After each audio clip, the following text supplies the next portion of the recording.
reflexão. E hoje nós convidamos o nosso querido, eu vou chamá-lo de Reverendo Clemilton, com todo respeito, para muitos Tom ou pastor, mas então vou chamá-lo, já que a gente tem um viés muito congregacional e presbiteriano, então vamos Reverendo Clemilton.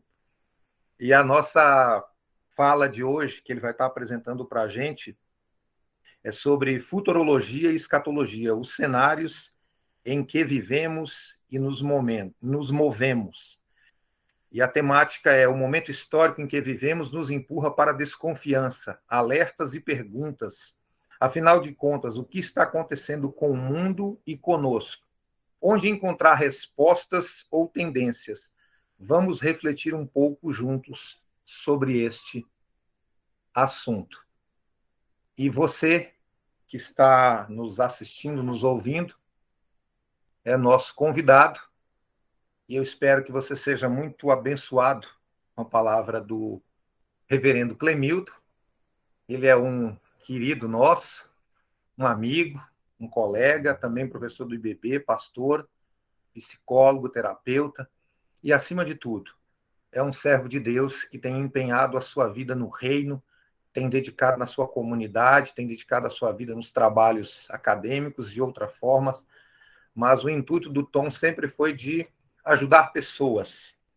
E é essa experiência também que ele vai estar compartilhando conosco nessa noite. Então, se você que não nos conhece, sejam todos muito bem-vindos nas nossas segundas de reflexão. Eu já queria passar a palavra para o Tom, e lembrando vocês que ao final da fala dele, a palavra volta para mim, para a gente poder estar articulando e fazendo e abrindo um fórum de perguntas, e para ouvi-los também. E o Tom também vai ter um tempo para poder falar um pouco com vocês e responder algumas questões. Esses encontros são gravados e posteriormente eles estarão disponíveis no nosso canal no YouTube, para que aqueles que queiram assistir posteriormente, aqueles que não puderam estar conosco, também tenham essa oportunidade. Então, muito obrigado a todos e aproveitem. Tom, seja bem-vindo, meu querido. Obrigado, boa noite a todos. Nós vamos ter aquilo que hoje em dia as pessoas estão usando como um termo já para o futuro mesmo. Nós vamos ter uma experiência. Aliás, já tivemos uma de ser hackeados aqui, e foi muito interessante, vivendo e aprendendo, né? E eu estou falando que vai ser uma experiência, e dessa experiência pode ser que você fique bastante irritado, mas pode ser que você fique bastante feliz.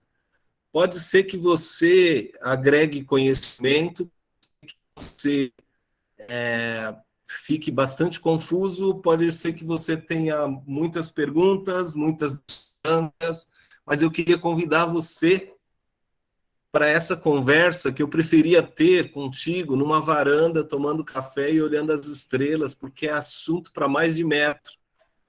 Mas como a gente não tem a varanda e as estrelas estão lá fora, a gente fica na tela. Que, aliás, hoje em dia, muitas pessoas estão trabalhando nas suas varandas, mas olhando para as suas telas.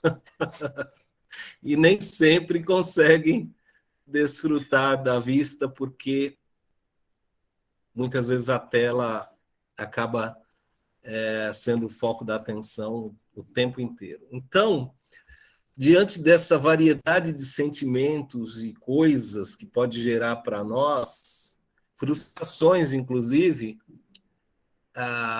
eu já começo dizendo que, no meu caso, gerou alguma frustração, porque eu tinha tanto material para colocar que eu descobri que não dava para deixar algo próximo do que eu gostaria para vocês. Mas eu confesso que eu procurei fazer o melhor, com carinho, porque o objetivo maior é usar essas duas palavras, futurologia e escatologia, como pêndulos, para a gente fazer uma leitura, como o Márcio estava dizendo, sobre esse momento nosso e como nós estamos nos movendo. E de onde surgiu o interesse para falar sobre algo assim?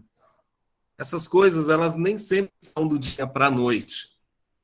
Eu me lembro que o ano passado eu estava, acho que numa visita ao consultório,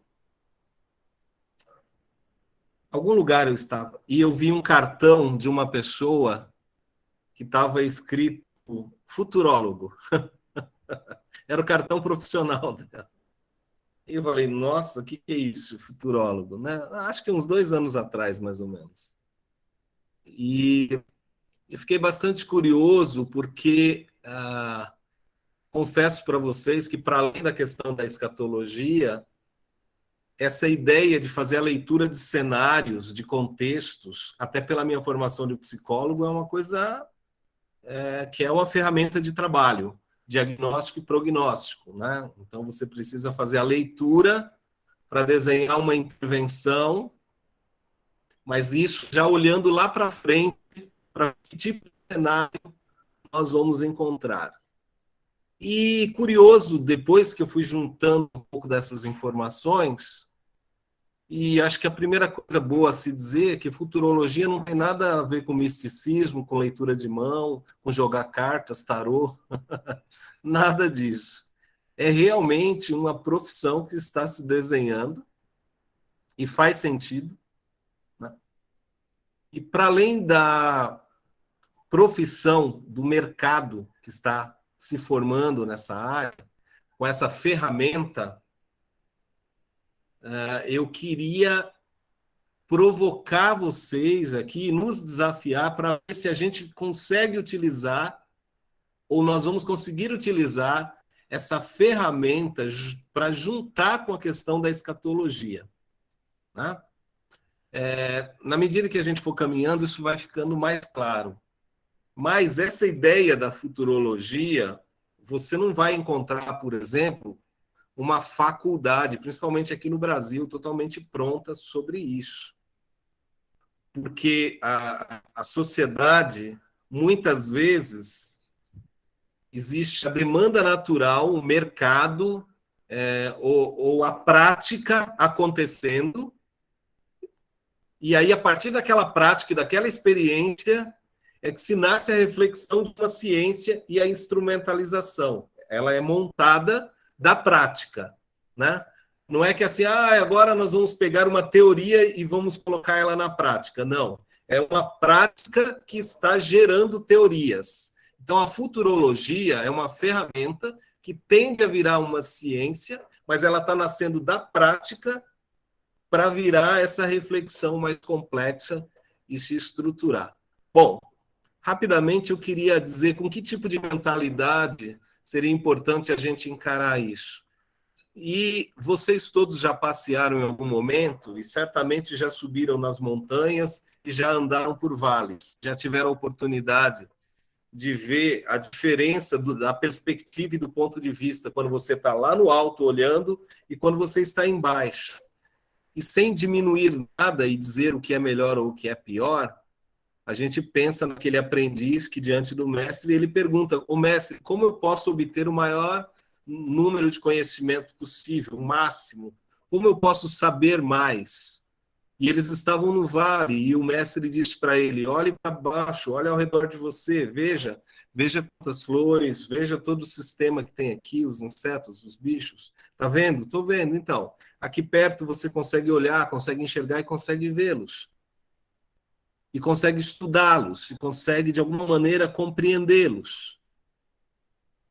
Aí, então é só isso, mestre? Não, não é só isso. Agora nós vamos subir a montanha. Subir a montanha, e ele falou, mestre, mas por que você me trouxe aqui? Ele falou, agora você consegue ver as flores e os insetos lá embaixo? Não, mestre, eu não consigo vê-los. Mas eles estão lá, não estão? Estão porque eu estava no vale e eu os vi. E agora, o que é que você vê? Agora eu vejo ao longe. Agora eu vejo os vales. Agora eu vejo outras montanhas. Agora eu vejo outras informações. E ele falou, então é isso, meu filho. Você precisa aprender a andar nas montanhas e nos vales e aprender com todo o conhecimento que te for possível. Eu queria propor isso para nós. A ideia da futurologia, eu queria que você subisse um pouco para a montanha, sabendo e lembrando que nós vivemos nos vales, né? E subir para a montanha é se despir um pouco de preconceitos, ideologias, algumas neuroses, algumas enfermidades, né, para que a gente possa refletir. Eu falei de frustração. Uma das frustrações ao mexer com esse material foi lidar com algo que é real para os nossos tempos. E pensando na história de onde nós estamos, como nós estamos nos movendo, eu diria que nós estamos nos movendo, nós estamos num ambiente onde há muita informação. Muita informação. Tem informação para tudo. Desde a receita mais simples de bolo, como tirar a mancha de não sei o que lá com alguma coisa que você usou e não sabia como, até construir casa a partir de containers, até episódios que estão ocorrendo do outro lado do mundo, como na Sibéria, que as pessoas vivem num determinado vilarejo a 50 graus e as crianças vão à escola até 45, 50 graus abaixo de zero, e elas vão às escolas e elas só fecham as escolas com 55 graus negativos. Então você tem um monte de informação. Mas o excesso de informação tem gerado cada vez mais menos, ou cada vez mais menos reflexão. Então eu queria que nós subíssemos a montanha um pouquinho e ficássemos talvez mais preocupados nas novas perguntas que vão ser geradas do que nas respostas que vão ser dadas. Eu queria começar apresentando para vocês aqui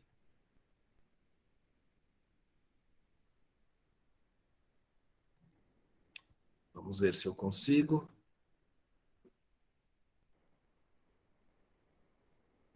Alguém só me dá um ok se apareceu aí? Obrigado. Então vamos lá. Eu vou tentar ser rápido e objetivo. Obrigado, Salomão. Para que a gente tenha mais tempo para o cafezinho que o Márcio propôs, as conversas, né? Bom, já fiz essa introdução. Você está aí preparado, aberto para escutar um pouquinho? Então vamos lá. Arejando um pouquinho o pensamento, a gente precisa lembrar de um camarada que provavelmente já foi um dos futurólogos que nós tivemos, William Shakespeare, quando ele disse que há mais coisas, Horácio, entre o céu e a terra do que sonha a nossa vã filosofia ou a nossa filosofia vã. Ou seja, há tanta coisa que nós não sabemos, né? E isso vindo de alguém com a capacidade dele deve fazer a gente arejar um pouco a mente e pensar. E o outro que para nós nos é a pessoa mais cara, o mestre mais caro, que é Jesus, afirmou que não vos compete saber as épocas ou as datas que o Pai estabeleceu por sua exclusiva autoridade. O Shakespeare fala da nossa limitação em conhecer o que há entre o céu e a terra. E o Cristo fala sobre o nosso não domínio sobre datas. E eu acho isso fundamental, porque se alguém veio com a preocupação de descobrir qual é o próximo sinal da besta, o que é o código do anticristo, não fique preocupado com isso, porque não é esse o objetivo, né? E principalmente se preocupar com fazer uma leitura de datas sobre quando é que o mundo vai acabar, ou como, de que jeito. Vamos nos ater a esse pensamento mais arejado. Avançando um pouquinho, eu queria definir os termos para vocês. A futurologia, ela é a tentativa de prever com uma abordagem científica, não é um achismo, ok? Tem método, como diz um jornalista, né? Prever o futuro, mais ou menos remoto da humanidade, tendo como objetivo abordar os vários cenários possíveis do futuro.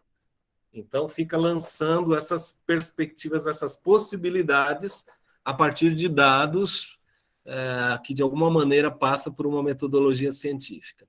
Apesar de uma elevada exatidão em pontos específicos, o trabalho de um futurólogo não é indicar o que vai acontecer, mas sim o que poderá acontecer.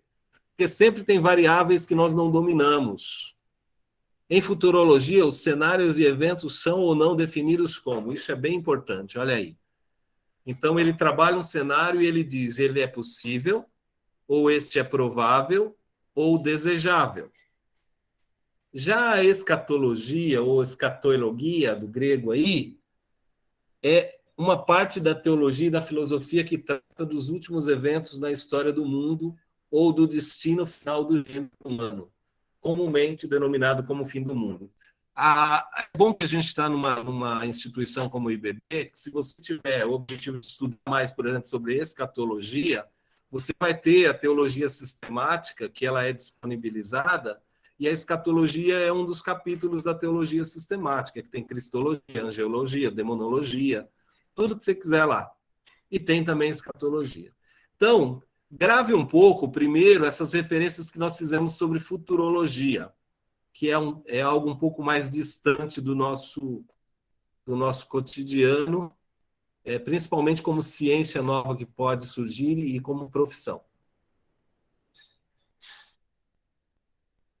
Primeiro, vamos diferenciar futurologia de futurismo e futurólogo de futurista.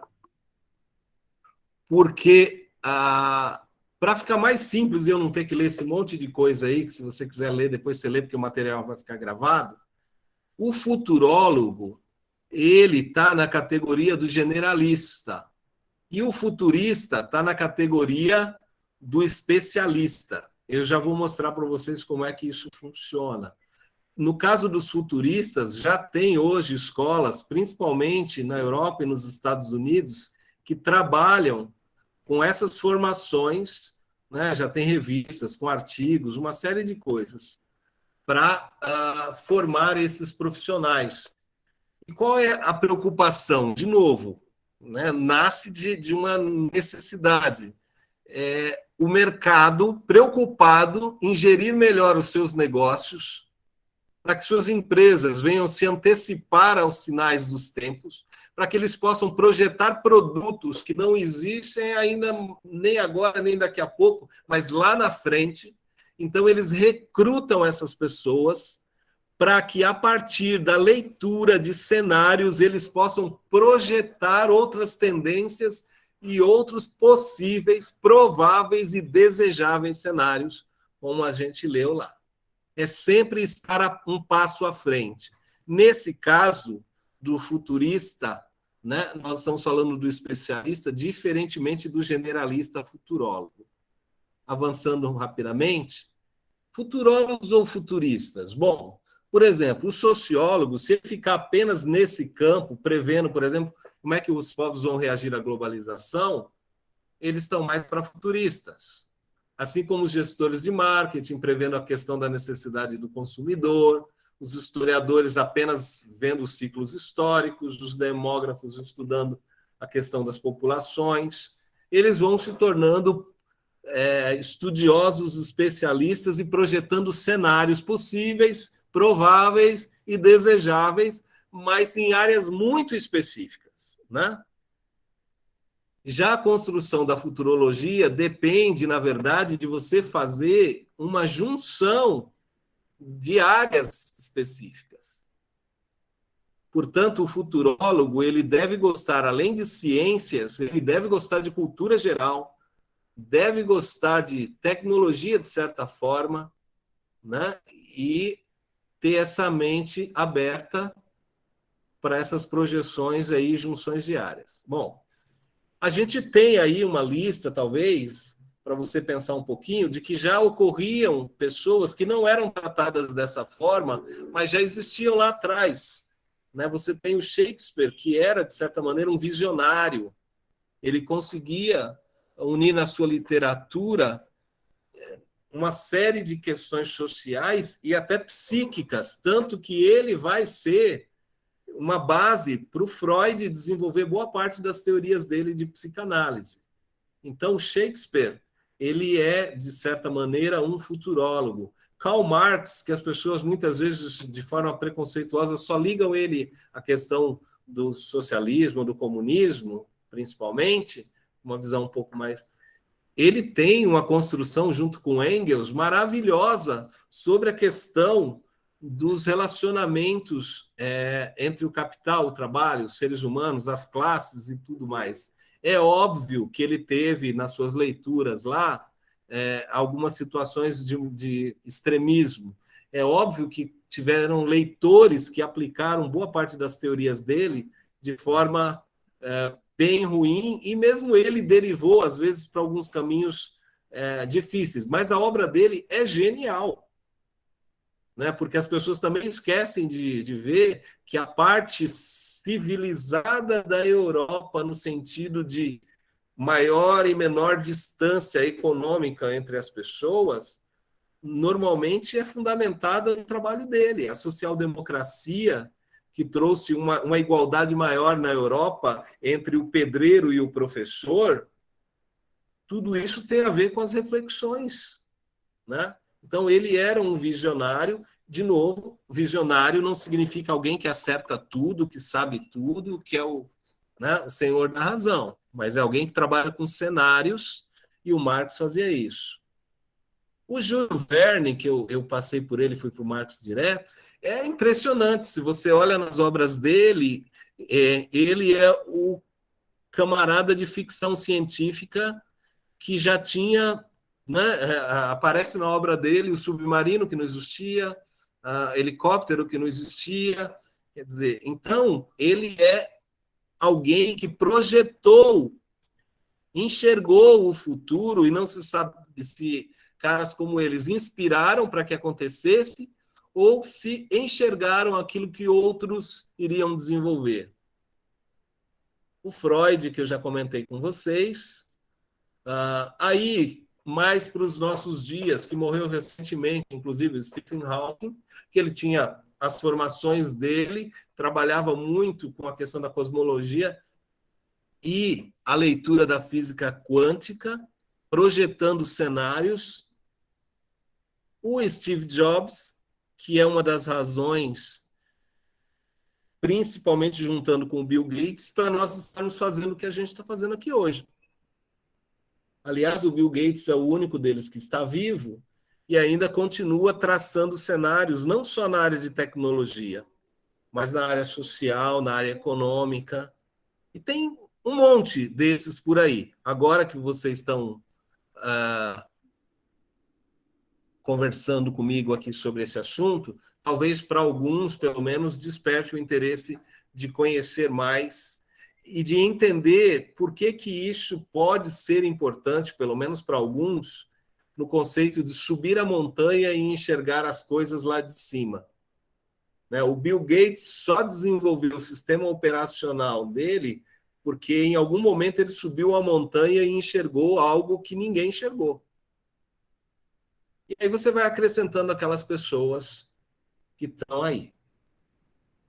Bom, agora eu queria fazer um exercício com vocês. Quando a gente fala de subir a montanha, porque os vales nós estamos perto e conhecemos, significa, muitas vezes, olhar de forma mais ampla para as coisas. A melhor ferramenta para se usar dentro da futurologia, a melhor maneira, pegar emprestado, por exemplo, da psicologia, pegar a Gestalt. Porque a Gestalt ela vai nos incentivar a trabalhar a percepção, que é como nós enxergamos determinados fatos, determinadas realidades, determinados comportamentos, determinados movimentos. Então, a Gestalt, ela nos dá esse olhar mais amplo, onde você consegue enxergar coisas que são protagonistas e outras que não são tão importantes, ou coisas que estão se movimentando dentro de um ambiente geográfico, que pode ser um país, uma nação ou uma sala, né? E movimentos comportamentais que podem estar ocorrendo, como, por exemplo, na França, nos Estados Unidos, e que vão impactar o mundo. Isso é subir a montanha com a consciência do vale. Então, usando a Gestalt para enxergar algumas coisas, é um olhar como se você... Vou tentar simplificar para quem não teve essa formação ainda, alguns já tiveram, mas a Gestalt, esse olhar, essa percepção, é como se você estivesse num ambiente e você tem 4 cadeiras espalhadas e quando você senta em cada uma delas, você tem um ponto de vista, você tem um olhar. A Gestalt, ela te dá esse tipo de ferramenta para você olhar. E aí, pensando em futurologia, em onde nós estamos, como nós estamos nos movimentando, que mundo é esse, eu queria que a gente olhasse para 3 movimentos. O primeiro é o movimento geopolítico. Nós temos uma grande montanha, que é os Estados Unidos, que está se se refazendo, se reencontrando lá, está em crise com a sua identidade diante dos últimos governos que tiveram, e esse agora, e desde aquele movimento que ocorreu e que fez 20 anos agora, em 2001, que foi a questão das Torres Gêmeas, que movimentou o mundo, né, em termos bélicos, em termos neuróticos.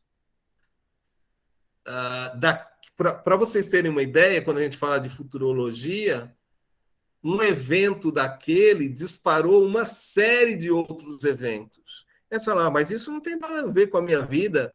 Tem sim, muita coisa que você faz hoje. Às vezes você vai viajar num aeroporto, tem a ver com o que aconteceu naquele movimento.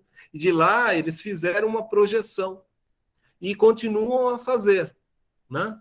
O outro, que as pessoas também confundem demais, é a China, porque as pessoas fazem uma associação, a China, que é um comunismo de Estado ali econômico, porque eles, enquanto sistema político, eles são comunistas, mas enquanto sistema econômico, eles são agressivos no mercado, mais do que alguns capitalistas eles são.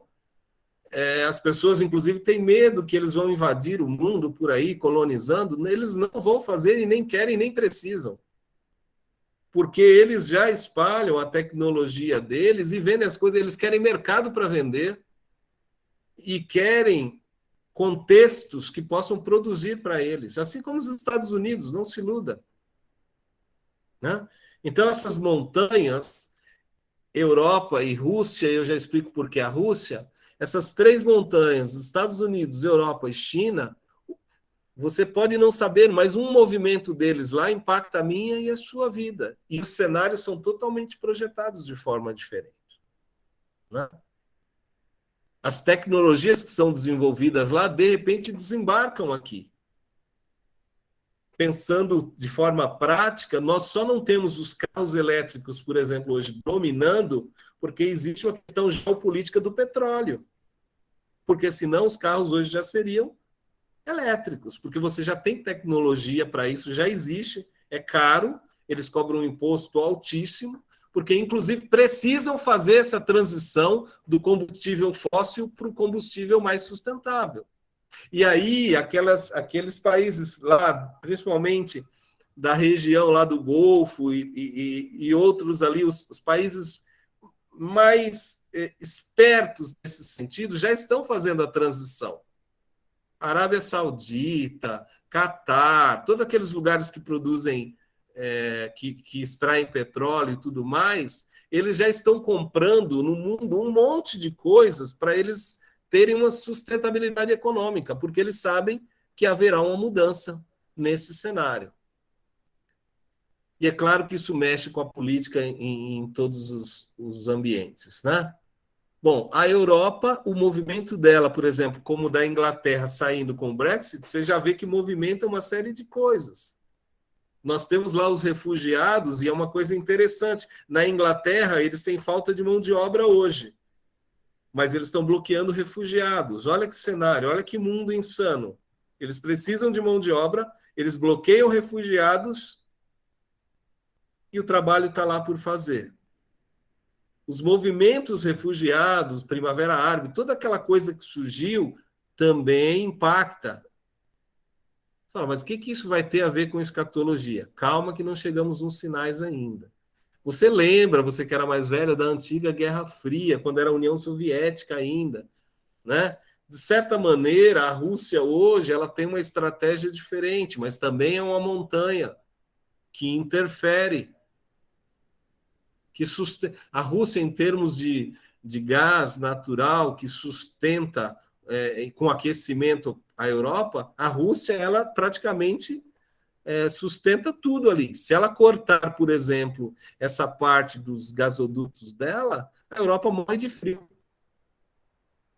Então, a gente tem isso tudo aqui e acredite, você fala, mas cadê o Brasil? Cadê a América do Sul aí? Cadê Oceania? Cadê? Estão sempre, de alguma maneira, impactadas. Eu não estou olhando para elas como montanhas agora. Estou só dando um exemplo de que movimentos geopolíticos desses países, altera a vida de muita gente no mundo inteiro.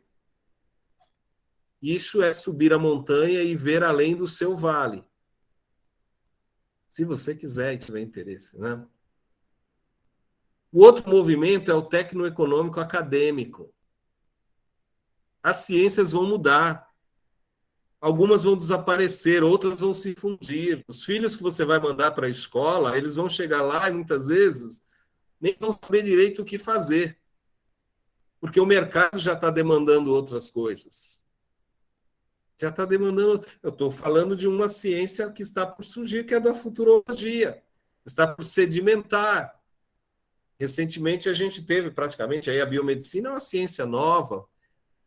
Você tem toda essa parte de ciência de dados, inteligência artificial, toda essa parte de algoritmo, tudo isso vai movimentando e gerando novos cursos. E vai acabar, e isso vai interferir na pedagogia, vai interferir no academicismo, vai interferir na educação dos seus filhos. Porque para onde eu vou, como eu vou educá-los, como direcioná-los? Eu vou antecipar uma resposta aqui, porque eu lembrei, nessa questão dos filhos, às vezes a gente se pergunta, fundamental o seu filho ter ciência, idioma e tecnologia. A ciência normalmente tem a ver com a vocação que ele tem, algum talento que ele já desperta ou descobre em algum momento. Tecnologia, porque o mundo vai caminhar e já está caminhando em cima da tecnologia. E idioma, porque cada vez mais ele vai estar interligado. Então, esse é um processo que as nações vão se desenvolver a partir daí. Quanto mais integrada, mais desenvolvida. Aí você fala, puxa, será que está falando então daquele governo único, o mundo todo unido? Bom, aí você pensa o que você quiser. Mas a tendência, os cenários apontam e já estamos caminhando para isso. Estamos caminhando para essa novidade que é o surgimento de novas ciências. E as faculdades estão quase todas atrasadíssimas.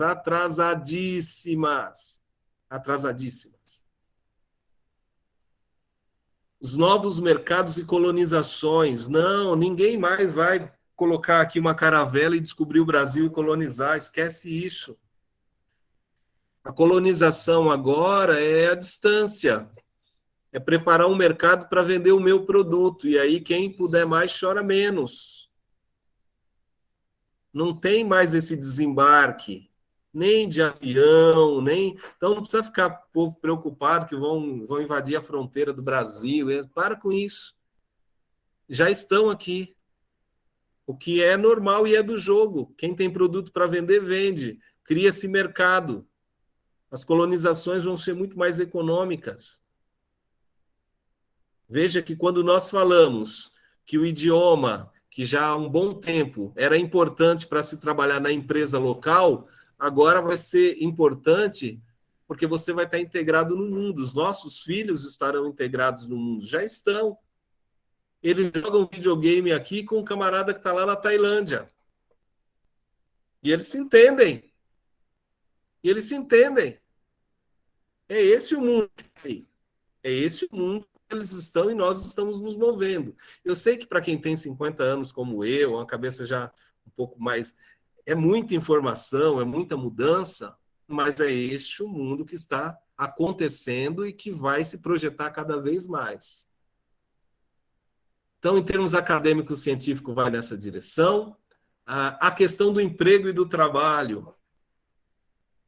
Cada vez o emprego vai desaparecer, esse emprego institucionalizado, esse emprego oficial, esse emprego de carteira, esse emprego de vínculo empregatício, ele vai desaparecer e vai permanecer o trabalho, as tarefas, os artesãos, as prestações de serviço, as parcerias. As parcerias vão substituir as sociedades. Sociedade é um negócio retrógrado. tem empregos que já nem precisava mais existir, porque a tarefa poderia ser feita por qualquer pessoa.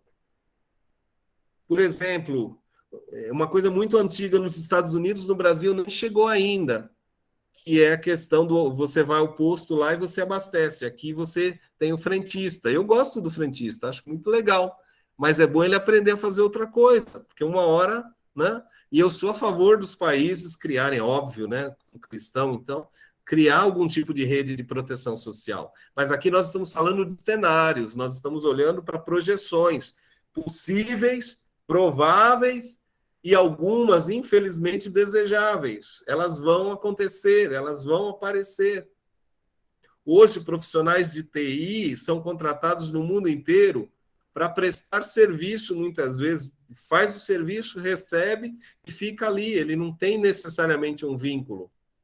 Então, essas coisas vão mudar muito, muito. A nossa cabeça vai ter que enxergar algumas coisas, se não para nós, para os nossos filhos, para os netos, enquanto o mundo estiver aí. Né?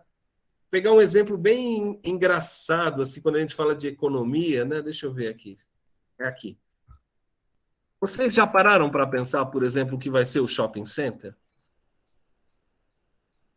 Porque hoje em dia você compra tudo pela internet.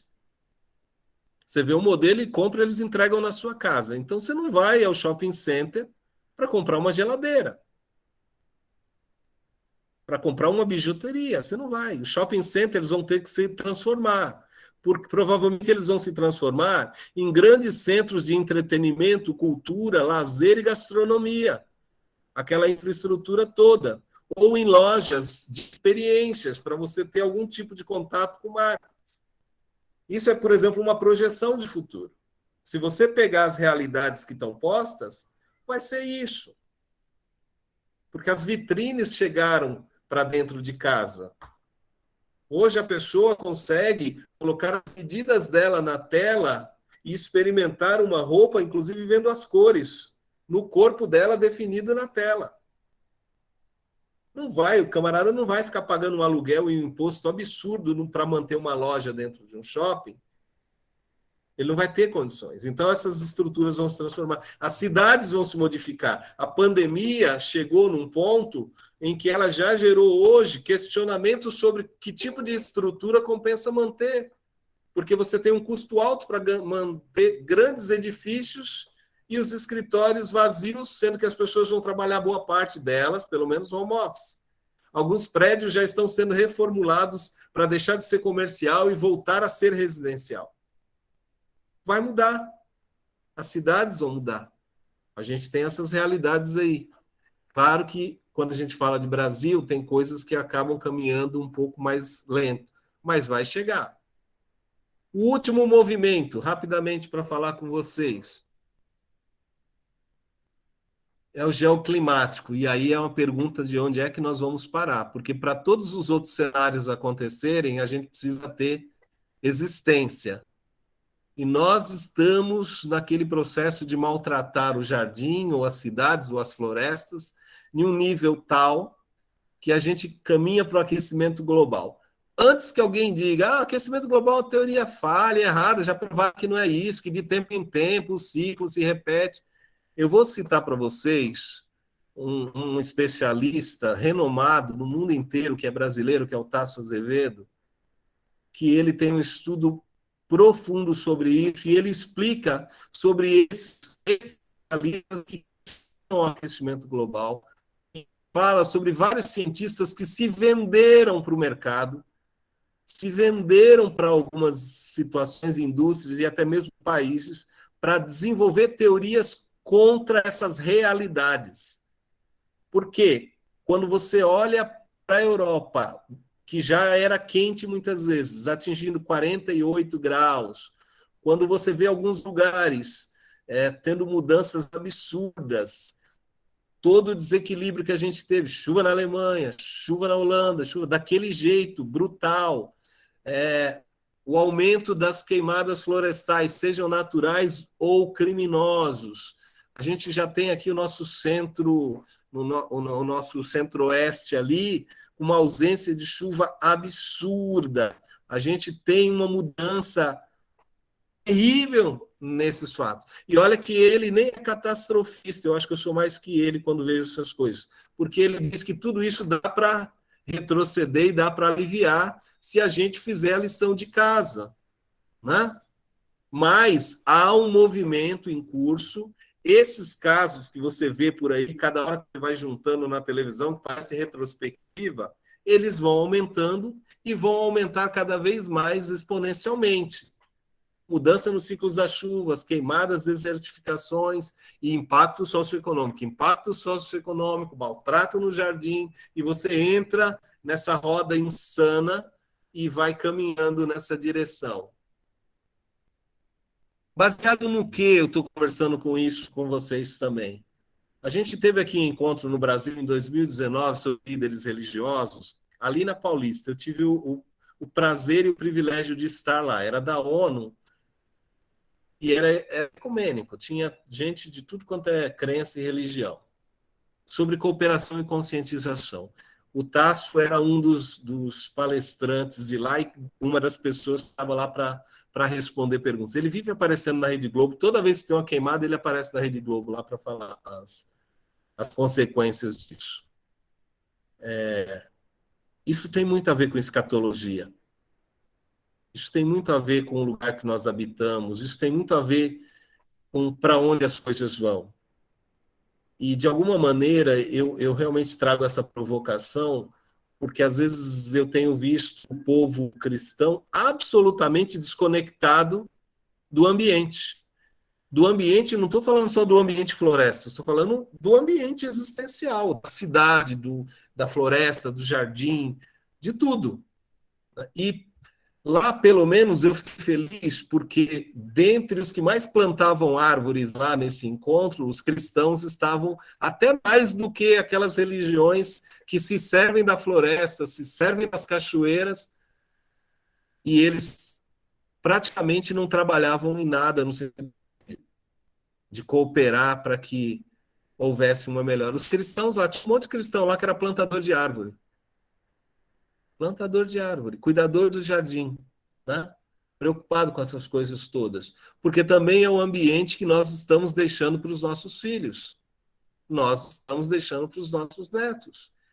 E essa alteração toda, você vai deixando uma vulnerabilidade no planeta que nós já vampirizamos, porque nós extraímos quase tudo, nós vamos extraindo, vampirizando, e aí a gente vai tendo aquele monte de coisa, aquele fenômeno dos gafanhotos que apareceu recentemente, a gente vai continuando a ter aquilo que escatologicamente a Bíblia diz que haveria, que são os terremotos. Aí você tem Haiti, você tem México, você tem Argentina, você tem alguns que vão acontecer e que já tem gente fazendo os estudos projetados.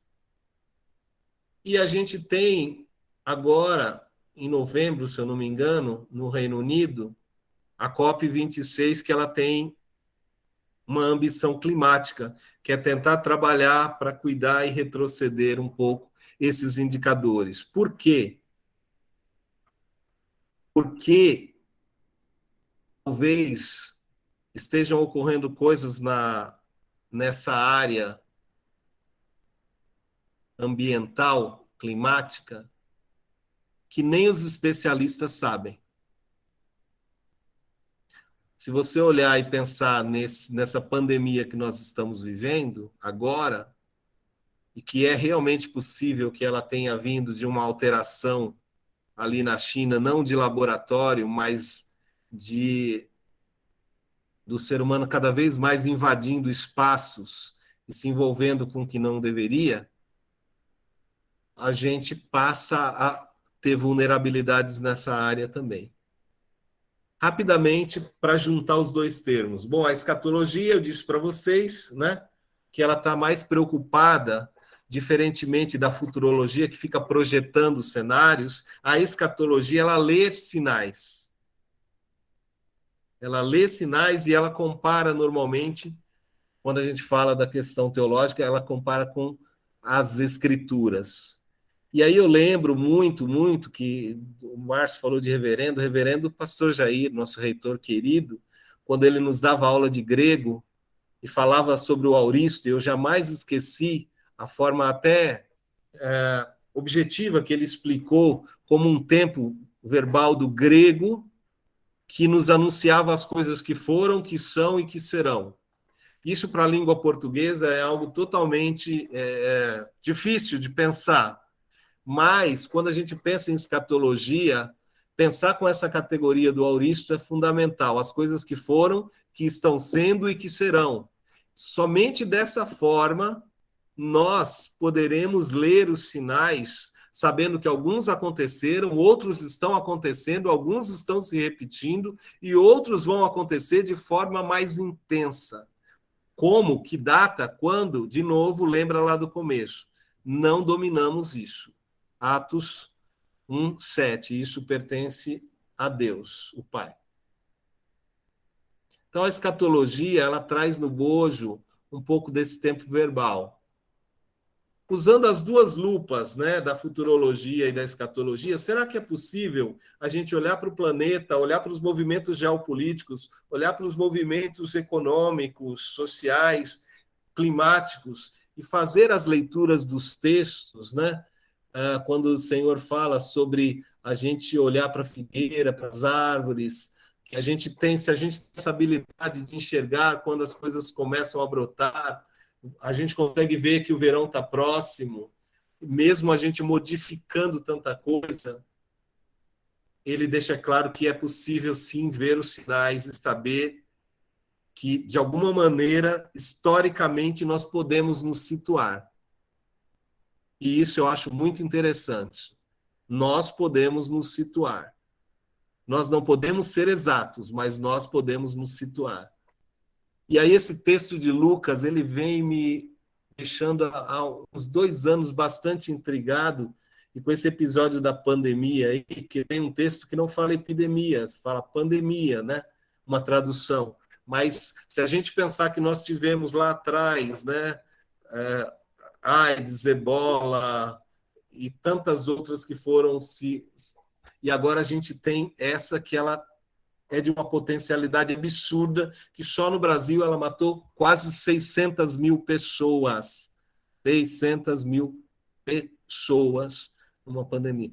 Isso, números oficiais, porque extraoficiais é possível que tenha passado, né? Os especialistas acreditam que dá para chegar perto de 1 milhão aí. 1 milhão de pessoas, só no Brasil. Imagina mundo afora. Estamos falando disso? Será que nós estamos vivendo isso? Fomes já foram, estão ocorrendo e acontecerão. Agora, essas são coisas espantosas e grandes sinais no céu. A palavra é cataclismos. Cataclismos.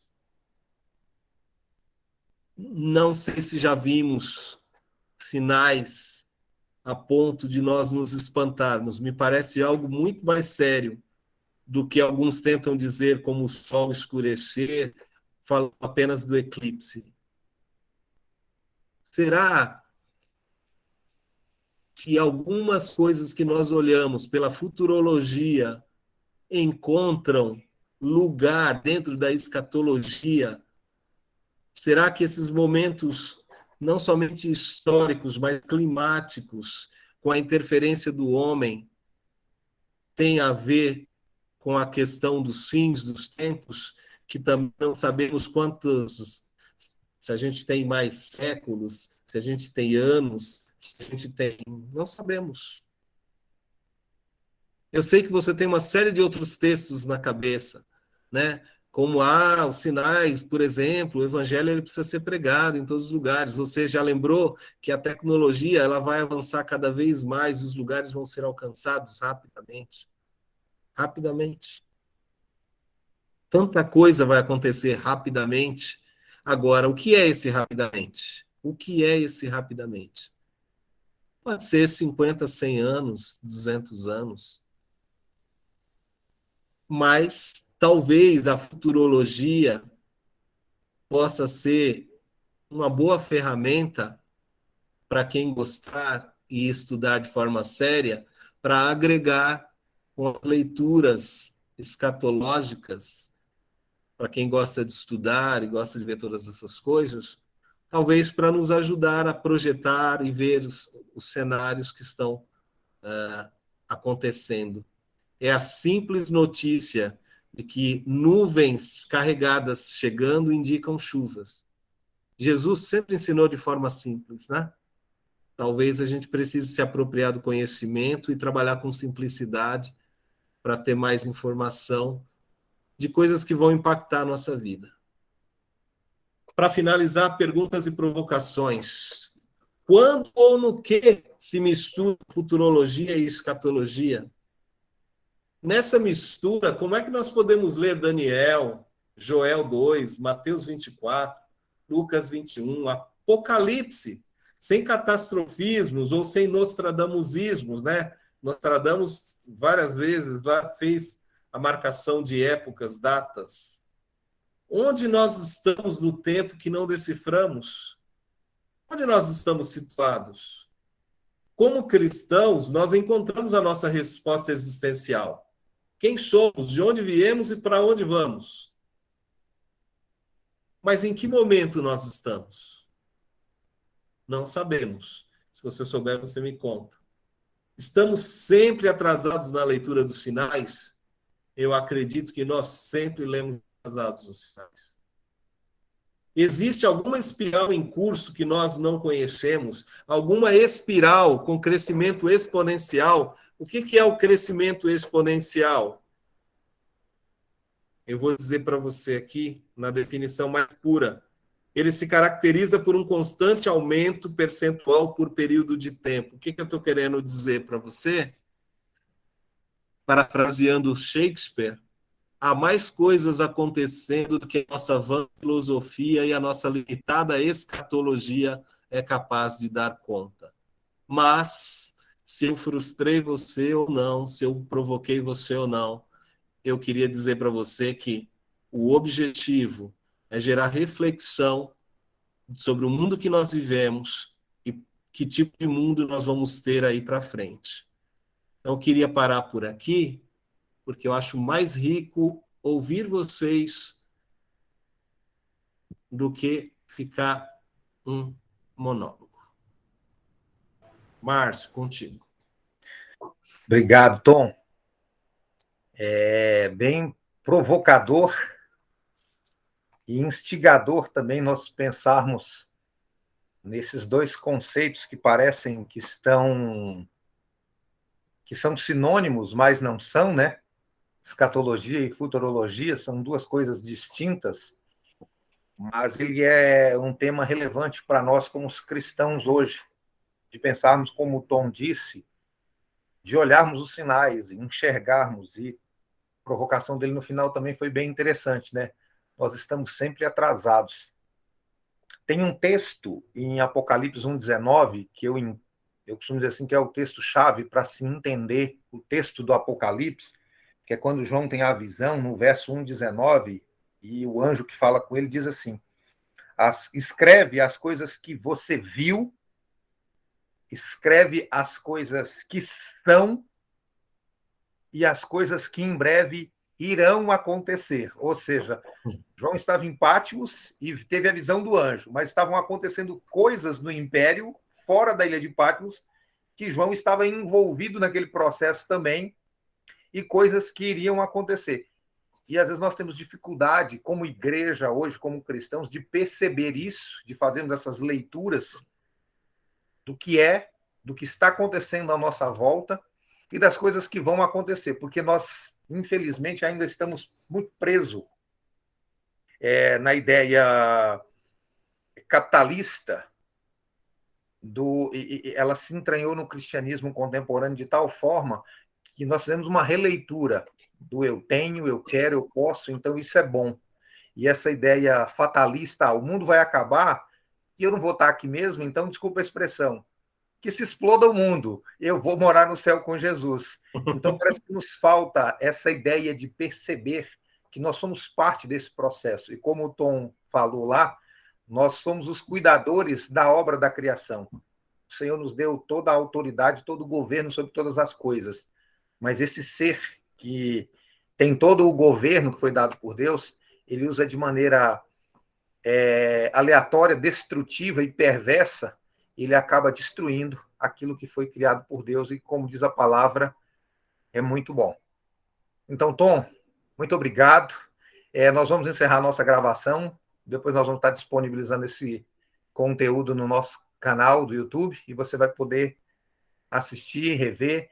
E agora eu queria abrir para vocês, quem tiver fazer algum questionamento, alguma pergunta, por favor, tem uma mãozinha aí na tela aí do seu celular, do seu notebook, e você, por favor, para que a gente possa estar dando oportunidade para você fazer algumas considerações, e o Tom vai estar fazendo esse cafezinho, como ele disse com a gente.